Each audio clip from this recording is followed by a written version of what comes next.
सलीम ने स्कूल के मुतल्लिक अब तक यही सुना था कि वहाँ बच्चों को बुरी तरह पीटा जाता है। उसके चचा हैदर और इस्माइल ने अपने बचपन में मुतवातिर 4 साल मास्टरों की मार खाई थी। गांव के लोग गर्मियों में दरख्तों की छांव में और सर्दियों में अलाव के इर्द गिर्द बैठकर जब पुराने वक्तों की बातें करते तो चचा इस्माइल और गुलाम हैदर की तालिब इल्मी के ज़माने का जिक्र भी आ जाता। वो खुद इस बात की तस्दीक किया करते थे कि मास्टर कान पकड़वा कर उनकी पीठ पर ईंटें रख दिया करता था। वो गन्ने के खेतों में छुपा करते थे, लेकिन खानदान के बुजुर्गों की तरह शायद गांव के बाकी लोगों को भी उनसे दुश्मनी थी और वो उन्हें पकड़कर मास्टर जी के हवाले कर आया करते थे। उसका चचा जात भाई मजीद और गांव के दूसरे लड़के भी उसे स्कूल से वापस आकर बहुत कुछ बताया करते थे। मजीद 2 साल से पहली जमात में तालीम पा रहा था। वो सलीम के बड़े चचा गुलाम हैदर का बड़ा बेटा था।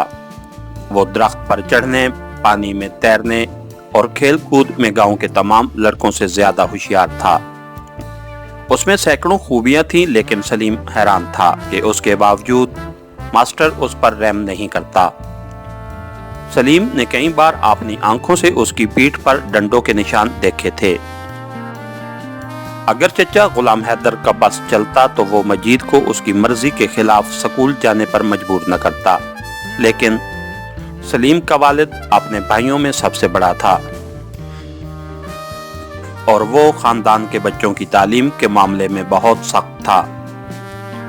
दादा के बाद खानदान में सबसे ज्यादा उसी का हुक्म माना जाता था और उसकी एक वजह यह भी थी कि वो आला तालीम हासिल करने के बाद नायब तहसीलदार बन चुका था।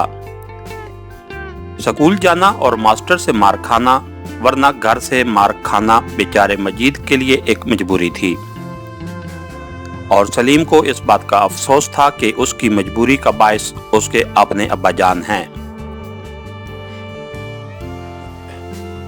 सलीम ने जिन्नों, भूतों और चुड़ैलों की कहानियां सुनी थीं, लेकिन स्कूल मास्टर उसके लिए दुनिया की सबसे ज्यादा खौफनाक शय का नाम था।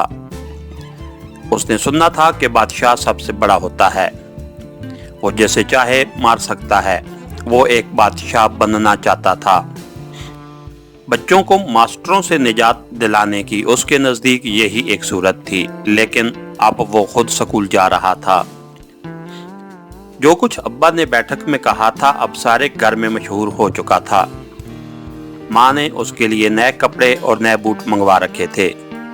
उसकी चचियाँ, फूफियाँ और बहनें सब खुश थीं और खानदान में सिर्फ एक दादी थी जिसे उसके साथ हमदर्दी थी। सिर्फ उसने मास्टर के मुतल्लिक तशवीश का इजहार किया था। सिर्फ उसने ये कहा था, बेटा तुम फिक्र न करो, मास्टर तुम्हें कुछ नहीं कहेगा। गांव के बच्चे बाहर खेल रहे थे। वो उसे बुलाने के लिए आए। उसने जाने से इनकार किया, लेकिन वो उसे खींच कर ले गए। जब वो डेवड़ी के करीब पहुंचा तो पीछे से माँ ने आवाज दी, सलीम बेटा जल्दी आ जाना, सुबह तुम्हें स्कूल जाना है। सलीम ने कोई जवाब न दिया। उसके साथी बाहर निकलते ही शोर मचाने लगे कि सलीम कल स्कूल जा रहा है। अब बाकी बच्चे भी खेल का ख्याल छोड़कर उसके गिर्द जमा हो गए। क्यों सलीम, ये सच है? क्या सचमुच तुम स्कूल जा रहे हो? और फिर जब उनकी तसल्ली हो गई कि सलीम वाकई स्कूल जा रहा है तो उन्होंने मजीद की तजवीज़ पर आंख मचोली, कबड्डी या चोर और कोतवाल की बजाय मास्टर और लड़कों का खेल खेलने का फैसला किया। मजीद मास्टर बन गया और उसने बच्चों को एक कतार में खड़ा करके कान पकड़ने का हुक्म दिया। स्कूल के तरबियत याफ्ता बच्चों ने फौरन कान पकड़ लिए और दूसरों को मजीद ने अपने गिर्द जमा करके उस फन की मशक कराई। वो कह रहा था, देखो मेरी तरफ, इस तरह झुको, फिर गर्दन नीची करो, फिर हाथों को इस तरह ले जाओ और कानों को पकड़ लो और पीठ ऊंची रखो।